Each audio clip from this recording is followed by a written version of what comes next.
The following content is provided under a Creative Commons license. Your support will help MIT OpenCourseware continue to offer high-quality educational resources for free. To make a donation or to view additional materials from hundreds of MIT courses, visit MIT OpenCourseware at ocw.mit.edu. So, let's see, you probably guessed on that quiz problem 3, it wasn't what I meant. I get a 0 for that problem, but you'll get probably good numbers. So that's an election gift if it comes out that way. So they're all in the hands of the TAs to be graded. We have a holiday Monday, I think. We come back to Fourier. So we just have a concentrated shot at Fourier, just about 8 or 9 lectures in November. So stay with it, and that'll be, of course, the subject of the third quiz, which will have no mistakes. It'll be solved by the TAs in advance, and we'll spot things. So, and if we have the quizzes to return to you by Wednesday, that will be great. I hope so, but they have a big job. Okay.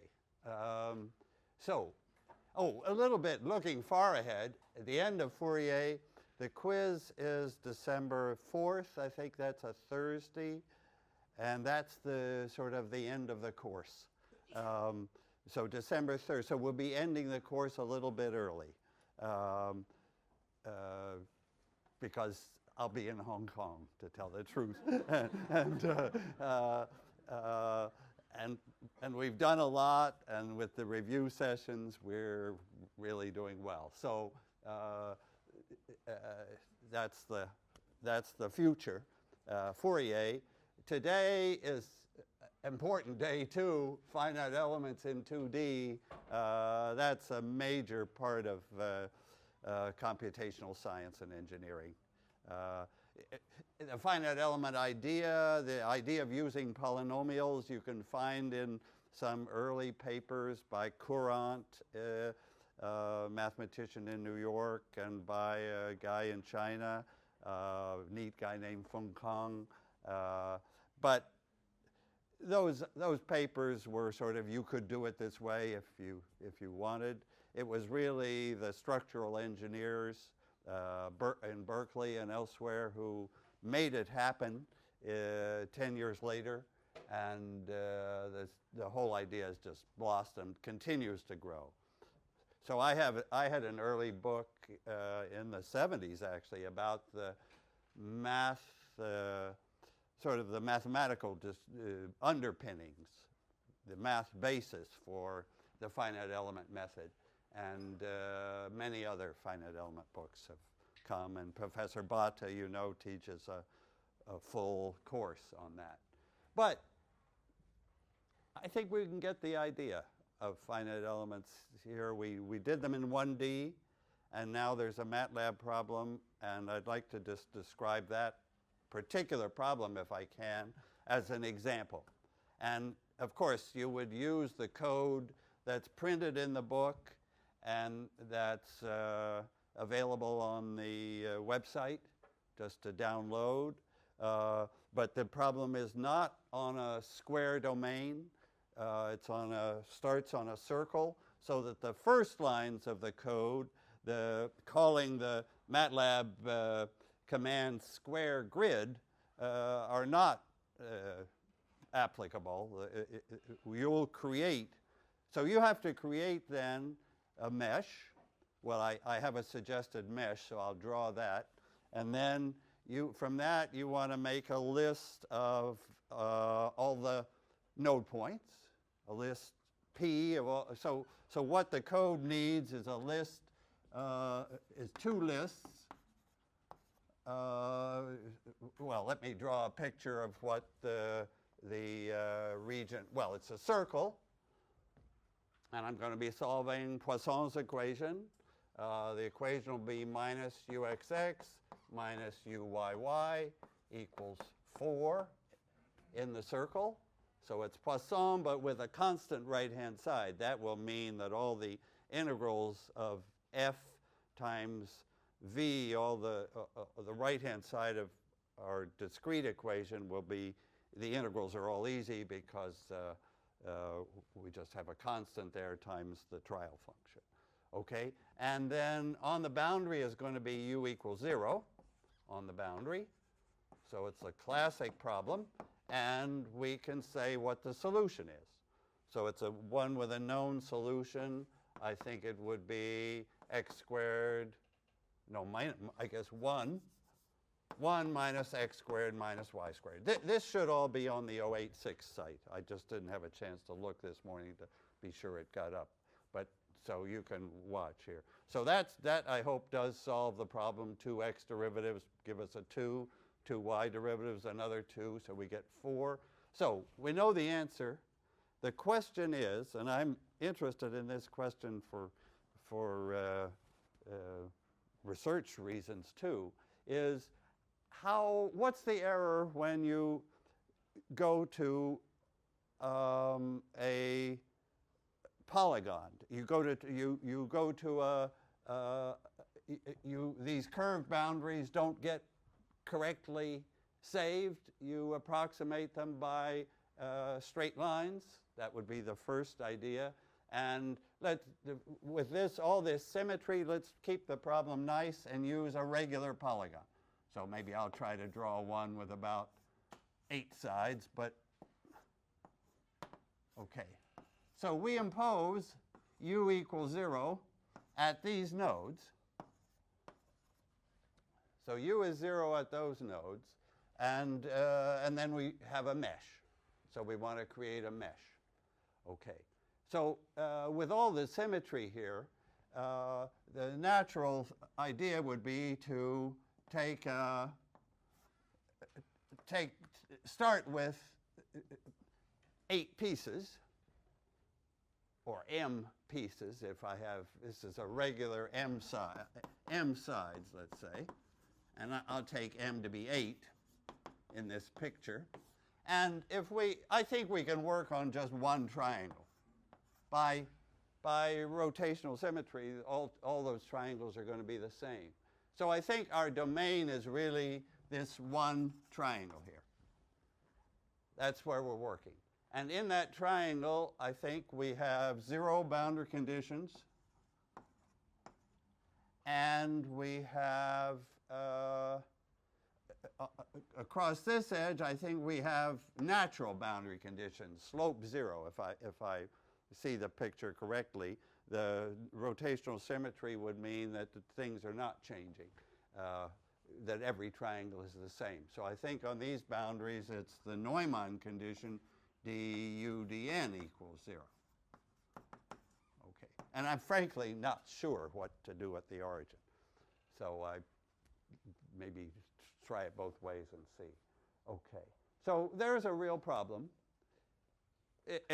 Of course, it's artificial in the sense that we know the answer, but it's a real open question of how accurate, what does the error look like from doing that. So that's the goal. And let me just say, the problem I'll ask you to do, and it probably is quite enough for to be ready for next Friday, is to use piecewise linear elements, which is what I'm going to,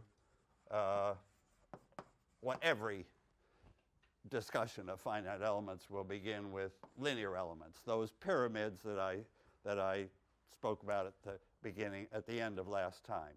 So that's what I hope. But actually, I would be highly interested if anybody got into the problem to try quadratic elements. So I'll just say here quadratic, so second degree quadratic polynomials. Quadratic polynomials would be more accurate. Would be more accurate. So, in other words, this is a first type of finite element called P1 for polynomials of degree 1. These guys I would call P2 for polynomials of degree 2. And I've mentioned here the possibility of using quads. instead of triangles, if I had squares, for example, the simplest element would be a Q1. So these are, if I manage today to tell you about how to use P1 and P2 and Q1, you're on your way. And for the requirements of this course, P1 is the first point to understand. Okay. While I'm speaking about codes and meshes, let me draw the mesh I proposed in that in the homework problem. So I thought, okay, we just have to have a simple mesh here. So let me draw that line in. See, I know all these points, right? This is 0, 0 here. And this point is, so that point's on the circle. So that, and so is this. That point must be, so what's the angle there? That angle is probably pi over 8. The whole angle would be 2 pi over 8, and 8 of them would go all the way around. So I think that angle is pi over 8, and so this point would be cosine of pi over 8, sine pi over 8. We know where they are.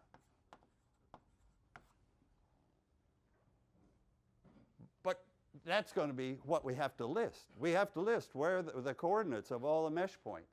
So let me describe the rest of the mesh points and then see what that list would look like. And once you've created the list, the code will take over.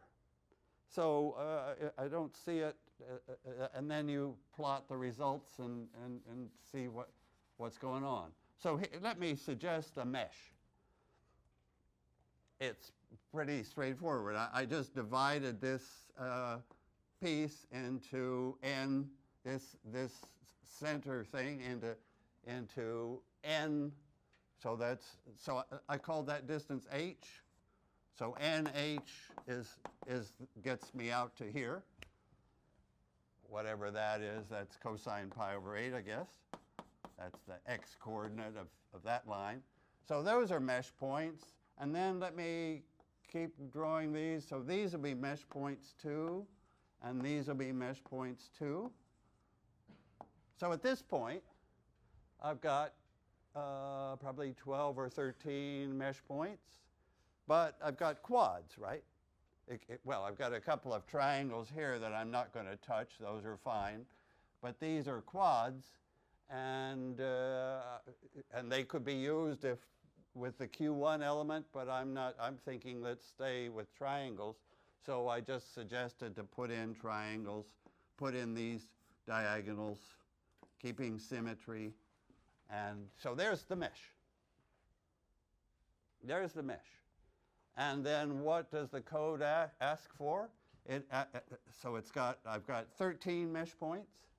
And the code, first of all, it wants a list of the coordinates of all those mesh points. So the code will, and I better number them, of course. So let me number them 1. Shall I number them the center guys first? 1, 2, 3, 4, 5, and then up here 6, 7, 8. Now, I don't know if this is a good numbering. 10, 11, 12, 13. Why don't we, to have some consistency within our plans, why don't you don't have to take n equal 4. I hope you'll take, what did I take n as 4 or, yeah, 1, right, n is 4. But you'll want to try different n's. N equal 4 would be a good crude start to see what's going on, but then I hope you'll go higher and get better accuracy. And you could see how the accuracy improves, how you get closer to that as n gets bigger. Okay, but we've got the nodes numbered. Oh, I better number the triangles.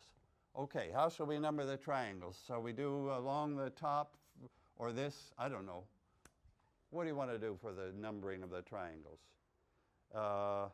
Maybe run along the top and then run along the bottom, because then it'll practically be a copy. So I didn't leave myself much space, but 1, 2, 3, 4, 5, 6, 7. 7 triangles along the top and 7 along the bottom. So I have 14 triangles in this mesh. So it's a mesh with 14 triangles, 13 nodes, and I know the positions of every one, right? I know the x, y coordinates of every one. So what the code will want is a list of those coordinates. So a list P will be a list of coordinates. The first guy will be of the nodes. So 13 rows, 3 columns. So it's a little 13 by 3 matrix that tells you where all the nodes are. So the first one on that list would be 0, 0. That's for node 1. And the second one would be whatever the coordinates of that are, something 0, h0, I guess it is. The third one will be 2h0, and so on, and then complete the list of 13 positions. So you have then told the code where all the nodes are. What else do you have to tell it? Not much. You now have to tell it about the triangles. So now for every, why do I say 3 columns? Maybe only 2, is it? Why, I've forgotten. You see the point already. I've forgotten. Maybe, yeah, I don't see why. Yeah. Well, for triangles, I'm going to need 3. For nodes, maybe it's only got 2. Maybe it's maybe it's 13 by 2. 13. I don't see why I need 3 to tell the truth. But anyway, and then the other list is triangles. So this will be the list T, and so it takes triangle number 1, and which is right here, that very first triangle. And what does it have to tell us about triangle 1? The 3 nodes. If it tells us the 3 node numbers, and this list P gave their positions, we've got it. So triangles, so how many triangles did I have? 14. So T will be 14 by 3, and the first guy will be will be just 1. Node number 1, node number 2, and node number 6. That will tell us which is the first triangle. And the second triangle, I guess I've drawn from 2 to 7 to 6, right? It's very skinny triangle up there, but it's the one that started at node 2, went up to 7, and back to 6. So a list like that. And then the code will do the rest, I think, I hope, almost all the rest. The code will create the matrix K. It'll create the matrix K it'll be singular. Boundary conditions won't yet be in there. And then a final step after that K, or maybe we could call it K naught, is created. A final step will be to fix U at least at these 3 points. So these 3 will be boundary nodes. And as I say, I'm not too sure about that one. I apologize. At those boundary nodes, I'm going to take the values to be 0. Yeah, so this is going to be 0 along the whole edge, because if it's 0 there, 0 there, and 0 there, and if it's linear, it's 0. So at the final sort of subroutine in the code, final group of commands, you'll want to impose zeros here. That should then make the matrix K invertible, and then you've got KU equal F to solve. So what the code is doing is creating K and F. Yeah, you see the overall picture? I jumped right into this particular mesh, particular problem, but now I really should back up to where it starts. This is going to be the weak form of Laplace Poisson. Maybe I'll make a little space to put in Poisson's name too.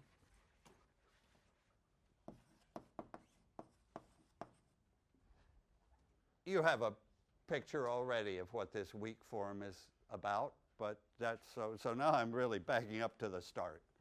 I take the equation and I get its weak form. And remember, that's in the continuous case as it was in the quiz problem. You know, the first step is the continuous weak form, and then the second step is choose test functions and I'm sorry. Gosh, I'm in bad shape here. Because they're the same, this isn't my worst error today. But those are trial functions, and these are test functions. Okay. Questions at this point? Because yeah, thanks. Good. So let's look at this picture. Notes 9 and 13 fall in the circle's edge. Note 5 doesn't. Why do we enforce u equals 0 to x? Because we divided one of those triangles. we did. That's right. So I'm because my question is what is the continuous problem I would like to solve has u equals 0 on the polygon. Yeah. So in a way you can forget the circle where we know the answer. Now we really are looking on the polygon, and I would like to know what's the solution like on that polygon. So there are two steps of right. The first step was start with a circle. We have the answer.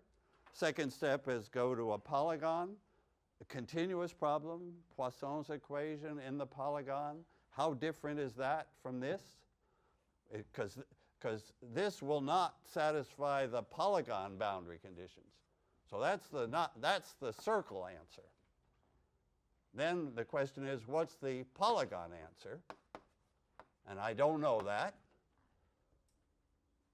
You may say, a regular polygon, you can't do that? I don't think you can. It's amazing. Probably a triangle or a square.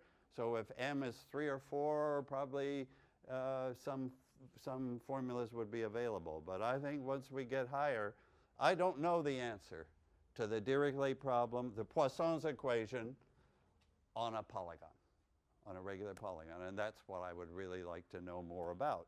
And how do I find out more about it? By finite elements, with your help. Taking that polygon, breaking it into a mesh, looking only at one triangle just for simplicity, and getting U finite element. Well, I should say P1.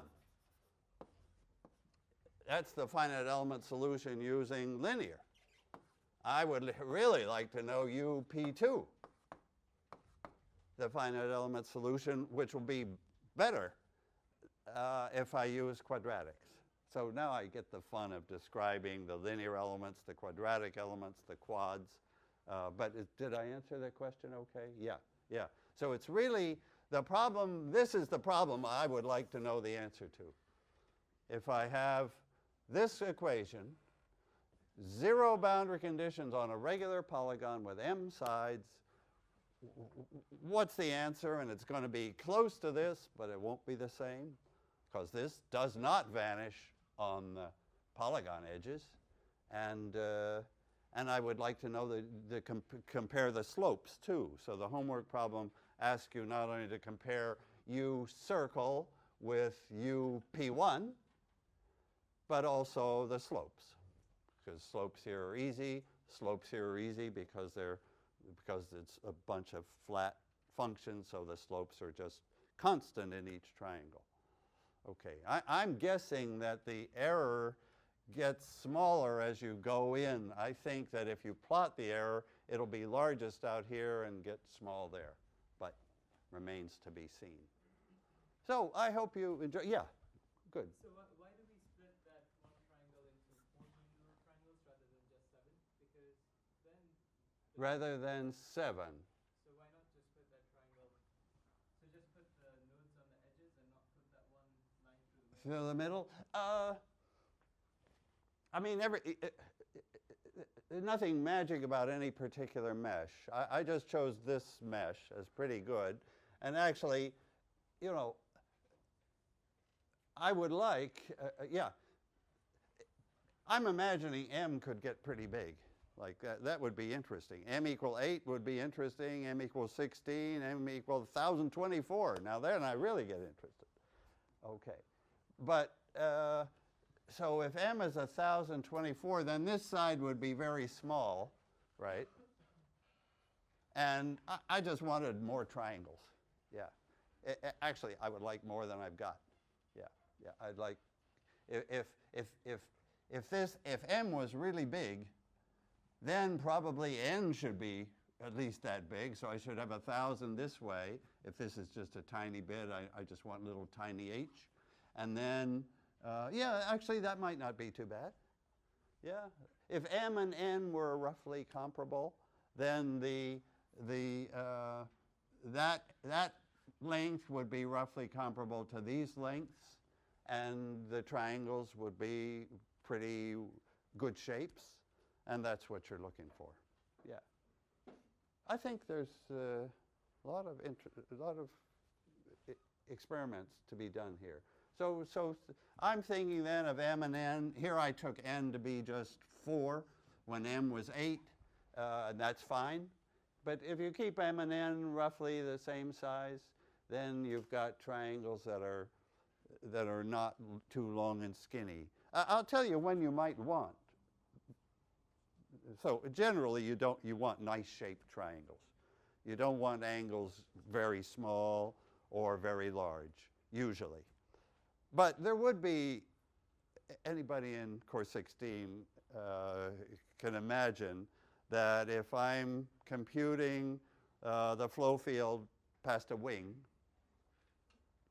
that long, thin triangles in the direction of the wing are natural. I mean, somehow a problem like true aerodynamics is by no means isotropic. I mean, the direction of the wing is kind of critical to whether the plane flies, right? So don't make the wing vertical. And if you want accuracy, then you have long, thin triangles in the direction of the flow.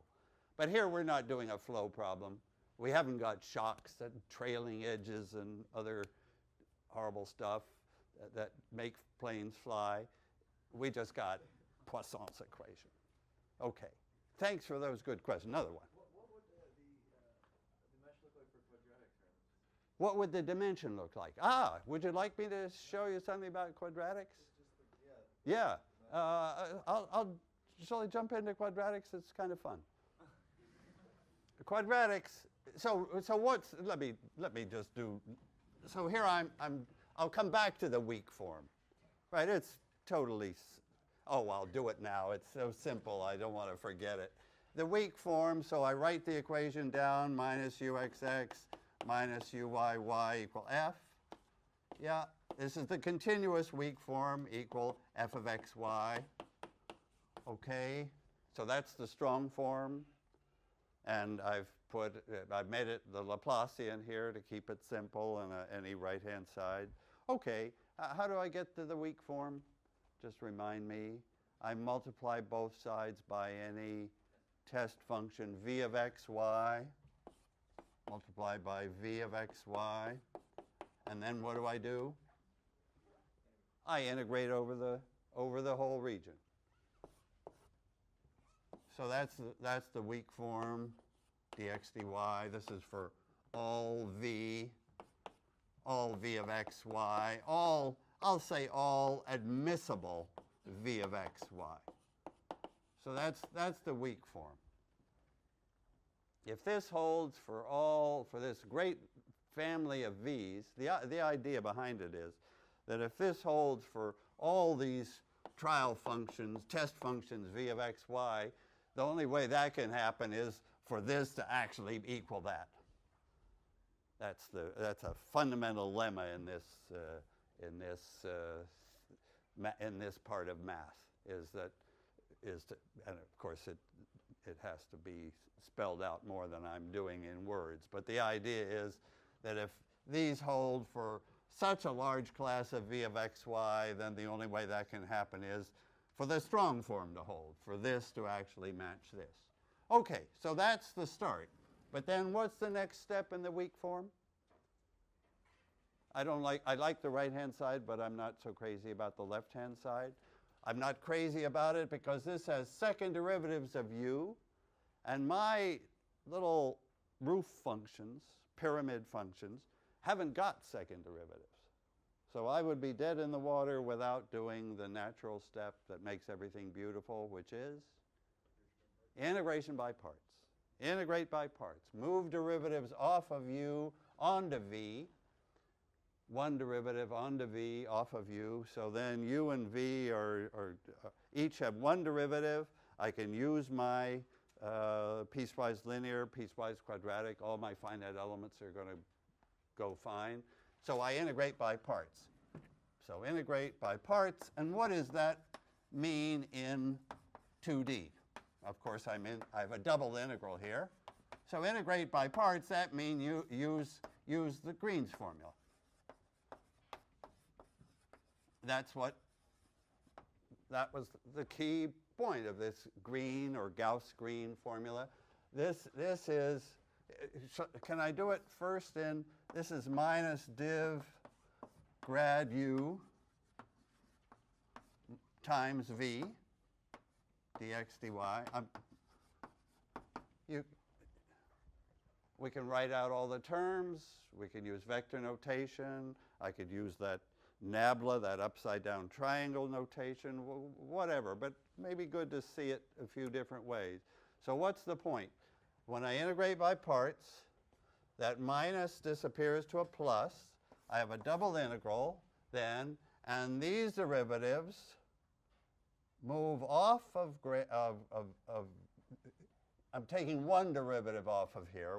The divergence moves over there, but when the divergence moves on to v, it becomes the transpose. It becomes gradient. So this is gradient of u, gradient of v, dx dy plus boundary terms. The integral of what is, let's see, what do I have in this integral? I have grad u dot n times v around the boundary. And that's, with my boundary conditions, that's going to be gone. Or I can come back to that. Now, you all looked a little uncertain when I wrote Green's formula this way. For this problem, I can write it more easily. This is my left side. I want to write the answer. I just want to write this weak form in a much simpler form. So let me say, what have I got here? Well, all I've got is one derivative is moving off of u and onto v, and the minus sign is disappearing. So I have du dx times dv dx, right? One off of u onto v. The other term, one y derivative moving off of this and onto v. The minus sign again going to a plus, du dy, dv dy. That's the integral. That's it. That's cool. Easy to do. And on the right-hand side, of course, I have no change. The integral of f of x, y, v of x, y, dy. Now, that's the weak form, dx dy.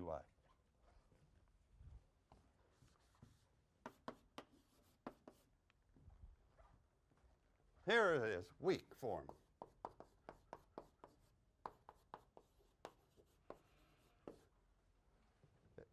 that's pretty nice. Beautifully symmetric. So the matrix that comes up when we plug in finite specific trial functions and test functions is going to be a symmetric matrix K.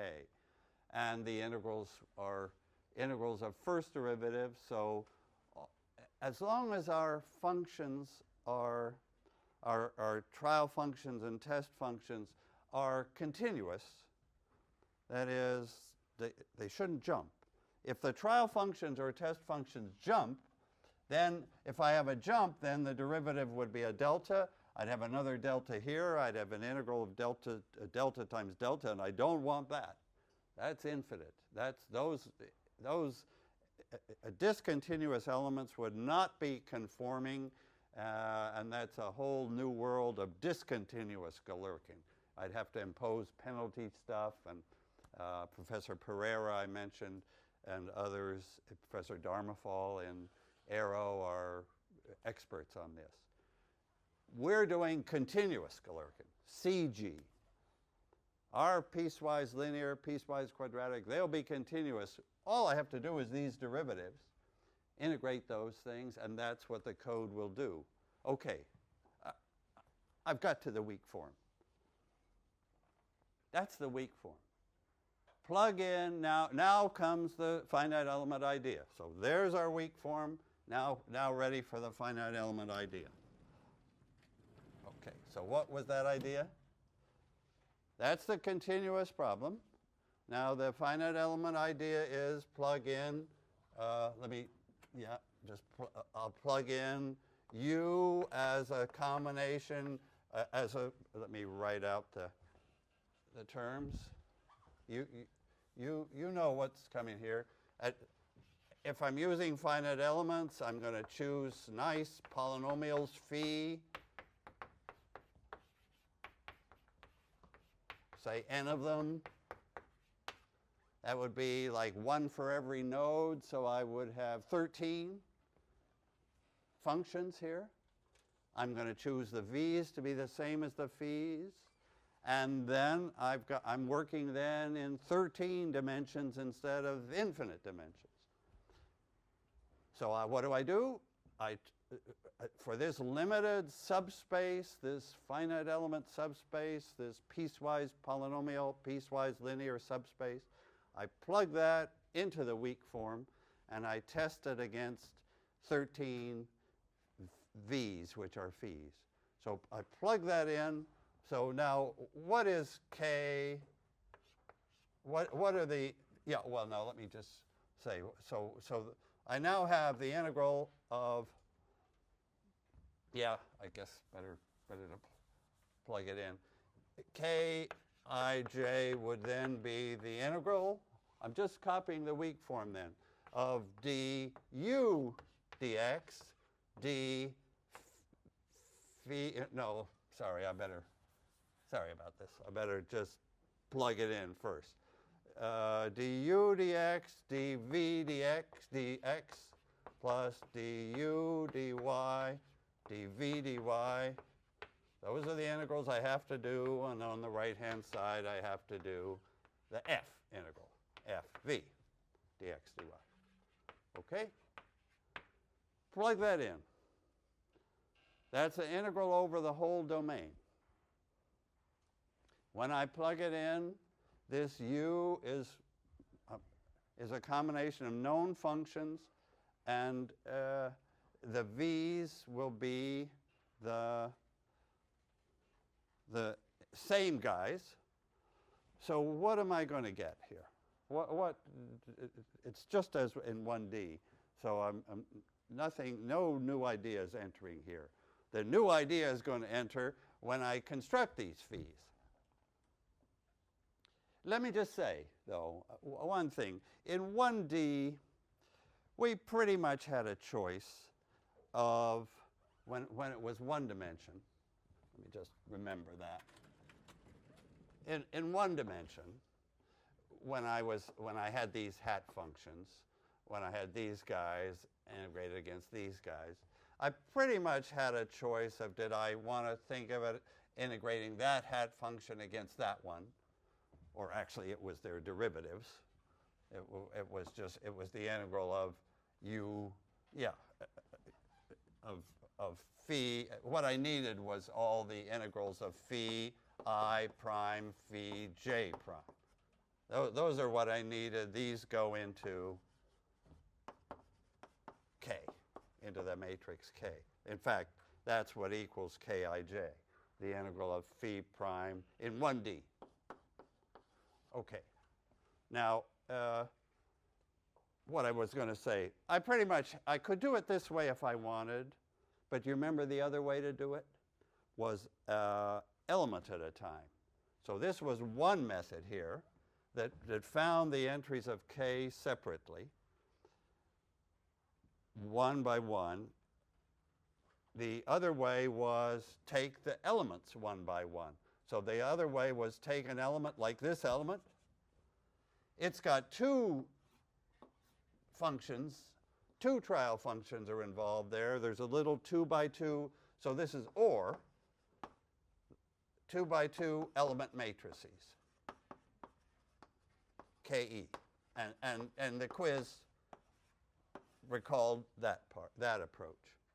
So what I want to say is that's the right way to do it in 2 dimensions, a triangle at a time. That's the way the code will do it. It creates these little element matrices, and then it stamps them into the big matrix K. All right. So I want to do this, do this integral one triangle at a time is the good way. Okay, and that's what the code will do. Actually, I think the best way to learn these steps is just to read the lines of the code. You can read them in the book, page 303 or something, and you'll see it's just doing all the steps that need to be done, one triangle at a time. So now comes the fun. I get to answer, what do these piecewise linear elements look like? What do the quadratic elements look like? What do the Q1 quad elements look like? Ready for this was the golden age of finite elements, actually, when people invented these ways to create piecewise polynomials. And it continues. People are still inventing. I had an email this week. Somebody says, I've got spectral elements of, people are going higher and higher degrees. 6th degree, 8th degree. It's in order to get more accuracy. Okay, let's start with P1. How do I describe a P1 element inside a triangle? So in a triangle, the unknowns will be the value. This has a height u1, this has a height u2, a height u3 at those nodes. Inside the triangle, the function u is linear, a plus bx plus cy. Then do you see that if I know these 3 values, then I know these 3 numbers, and vice versa. There's a 3 by 3 matrix, right? There has to be a 3 by 3. Anytime you see pictures like this is like the good part of 18085 is to realize that if I have 3 numbers here, 3 values, and I've got 3 coefficients, that there's some 3 by 3 matrix that connects them that you're going to need. That's like the meta message of this course is you've got to translate between the node values and the coefficients, because the node values are are the unknowns, right? These are the guys that are multiplying the pyramid functions. This is multiplying a pyramid function with height 1 at that point, going down to 0. This is so this one will be a pyramid function of height u2 times 1, going down to 0, and u3. So we've got a flat function in here, and it looks exactly like that. Okay. So what do I want to say? when we know we know the positions of these three nodes from our list P, right? These were the crucial things we needed. The positions of all the nodes, we know where they are. Then there has to be a 3 by 3 matrix that will now connect to the coefficients. Why do we want the coefficients? Because those are what we do when we integrate. The coefficients are what we need. We need to integrate du dx, du dy, du dz. Sorry, du dx, du dy. Are you visualizing this overall solution, capital U? Yeah,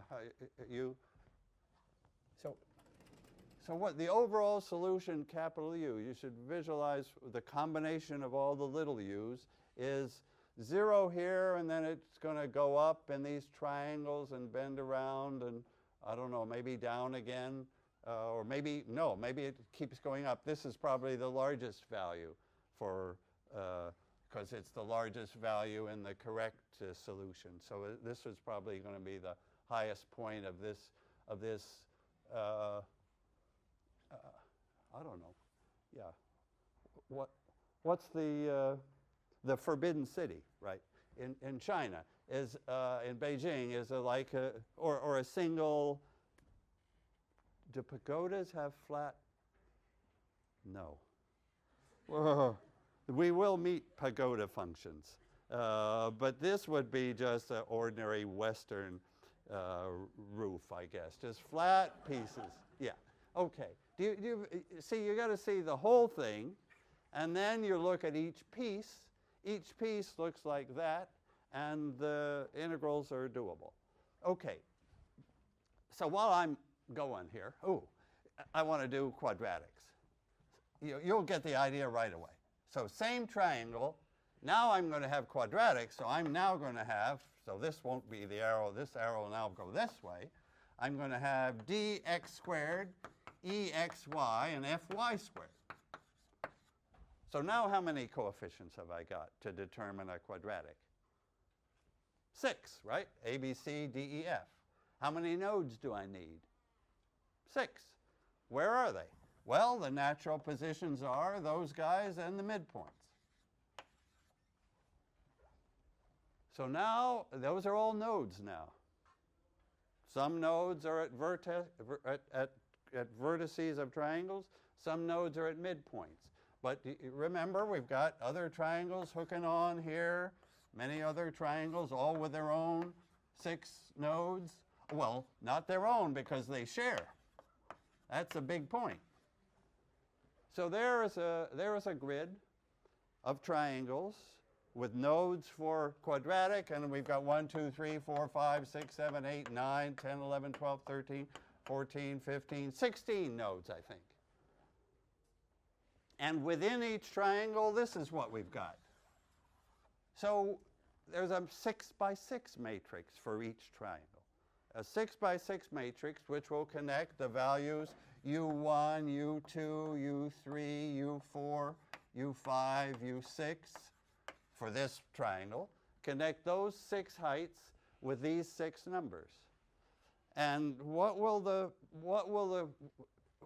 roof look like within that triangle? Well, sort of curved, a parabola, right? A parabola somehow in 2D. It'll look like this. Yeah. And here's the key question: will that roof, that curvy roof, fit the one over there? Because if it didn't fit, we're in trouble. Its derivative would have a delta function, and we've got delta functions, and the integrals squaring them would give infinite. So here's the question. Why does this roof, using these 6 points, fit onto the roof that uses U7, U8, U9, and U3, U4, and U5? Why do those 2 roofs fit together? This is the fun of piecewise polynomials. Of course, the slope will change, but the roof won't have a gap. Water won't go through it. Why is that? Do you see why? Because what do they share? What do those 2 curvy roofs share? They share a side. They share the same values along the side. And are those 3 values that are shared along the side sufficient to make it match all along the side? Yes, that's the important question. Finite Elements lives or dies on that question. The answer is yes, because along that side, what kind of, if I just focus on that side, where these 3 values are shared on both sides, by the triangle on both sides, along that edge, what kind of a function have I got? It's second degree. This is whatever, when I restrict this to just run along a line, it's a parabola. And the parabola is determined by those 3 values. So having it right at 3 points means I have it right the whole way. Yeah, so there you see what quadratic elements would look like. And you could extend the code in the book and on the CSE site to work for quadratic elements. And do you want to just guess what cubic elements could look like? I'm sorry, we've run 5 minutes over, but maybe finite elements is worth it. So if I had cubic elements, any idea how many? So I'm now going up to, I'm adding gx cubed, h, I, j. Any idea how many coefficients I now have? 4 new ones plus these 6 is 10. I need 10 nodes. Where am I going to put 10 nodes in this triangle? I want to put them, I'd like to have some on the edges because the edges help me make triangles match each other. They'll just be like bowling balls. So here's 6, 6.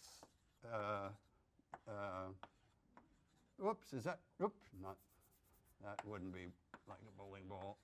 Is that right? 4, 3, 2, and 1. Yeah, yeah. Okay, so now I've got a bubble node inside, and I've got 4 nodes of vertices and 2 points at 2 1/3 points, and that will then match the triangle next to it because 4 points determine a cubic. There you go. It's I hope you have fun. I hope you have a great holiday. I'll see you Wednesday for Fourier, and always open for questions on the MATLAB.